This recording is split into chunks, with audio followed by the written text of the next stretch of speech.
السلام علیکم۔ جی آج آپ کو ان کسٹمرز کو بتانا ہے جس نے ہم سے آ، آ، باغ بنانے کے لیے یا زیادہ تعداد میں پودے لی ہیں۔ تو ان کو ذرا یہ کہنا ہے کہ جو پودے ہم نے اس کو کٹ دی ہے اس کا تو مسئلہ حل ہو گیا ہے۔ وہ ہم نے اس کو کٹ پلانٹ، جس طرح یہ پلانٹس میں ہم نے کٹ کی ہے اور ان کو دی، لیکن جو پلانٹس ہم نے کٹ نہیں کی ہے، اور اکثر کسٹمر بولتے ہیں کہ کٹ مت کیا کریں، تو ہم کٹ نہیں کرتے اور ویسے بغیر کٹ شدہ پودے بیچتے ہیں ان کو۔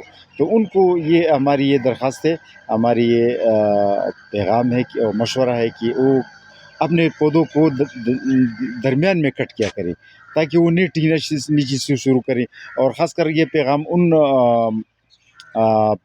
باغبانوں کے لیے ہے جس نے باغ بنانے کے لیے مثلا 1 ایکڑ کے لیے 2 ایکڑ کے لیے ہم سے پودے لی ہے، اور وہ پودے ہم نے کٹ نہیں کیے، اور اس کو ہم نے کہا ہے کہ اس کو کٹ کرے۔ تو اس کو ہمارے پیغام ہے کہ پلیز وہ یہ کام کر لے کہ اپنے پودوں کو کٹ کیا کرے۔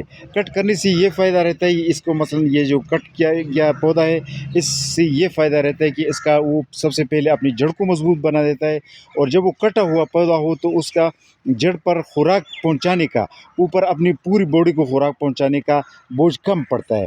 جب خوراک وہ جڑ پر پہنچانے کا کام کم پڑتا ہے تو اس کا فائدہ یہ رہتا ہے جڑ اپنے آپ کو پھر مضبوط کرتا ہے، اور اسی طرح نئی ٹہنیاں پیدا کرتا ہے پودا، اور اوپر سے نئی گروتھ شروع کر دیتا ہے، اور پودا مرنے سے اور جلنے سے بچ جاتا ہے۔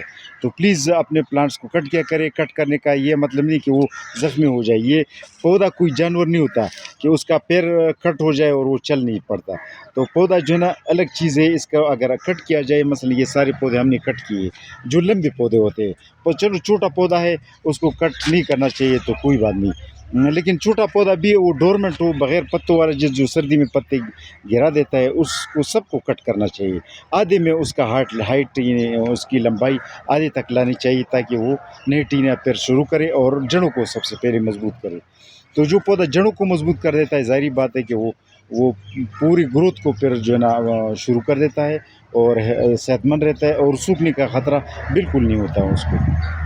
تو آج کے لیے یہ خصوصی پیغام میں نے اپنے ان کسٹمرز کو بھیجنا ہے جس نے پودے لگائے ہیں زیادہ تعداد میں یا کم تعداد میں، لیکن کٹ کرنا ضرور چاہیے اس کو۔ یہ میرا مشورہ، میرا اپیل ہے، میرے درخواست ہے کہ وہ اس مشورے کو مان لے۔ ٹھیک ہے جی۔ آج کے لیے کچھ پھول کے پودے بھیج رہے ہیں، اس میں مختلف قسم کی پھول ہے، چونکہ ٹائم کم ہے اسی لیے صرف مختصر تعارف میں پھول کے پودے میں آپ کو دکھانا چاہتا ہوں۔ یہ کراچی سے ایک ہمارے کسٹمر اس کا تعلق ہے، کراچی کے لیے یہ بھیج رہے ہیں۔ تقریباً 100 کے قریب پھول کے پودے ہیں، اور 100 سے بھی کچھ زیادہ فروٹ کے پلانٹس ہے۔ اس میں مختلف ویرائٹیز جو فروٹ کی، مثلا ایوکیڈو ہو گیا، پیکانٹس، ریڈ اسٹرابیری، گاوا، لیمن گراس، اس طرح یہ جو گلاب کے پودے بھی ہمارے پاس اچھی جو ہے نا حالت میں ہے، اور یہ ابھی چونکہ باہر کا موسم ہے تو اس نے اسپراؤٹنگ شروع کر دی ہے۔ تو آج یہ پھولوں کے اور کچھ فروٹ پلانٹس بھیج رہے ہیں، یہ جو ہے پنک میسوریز بیری، اور یہ گووا کے پلانٹس۔ تو آج آپ کو یہ پیغام دینا ہے کہ جس کسٹمر کو ہم نے پلانٹس بھیجے ہیں، خواہ کسی دوسری نرسری سے لی ہے، بھی ان سے یہ مشورہ ہے کہ وہ اپنے پلانٹس کو کٹ کیا کرے، تاکہ وہ نئی ٹہنیاں شروع کر سکے اور صحت مند رہے۔ ٹھیک ہے جی، آج کے لیے اتنا کافی۔ اللہ حافظ۔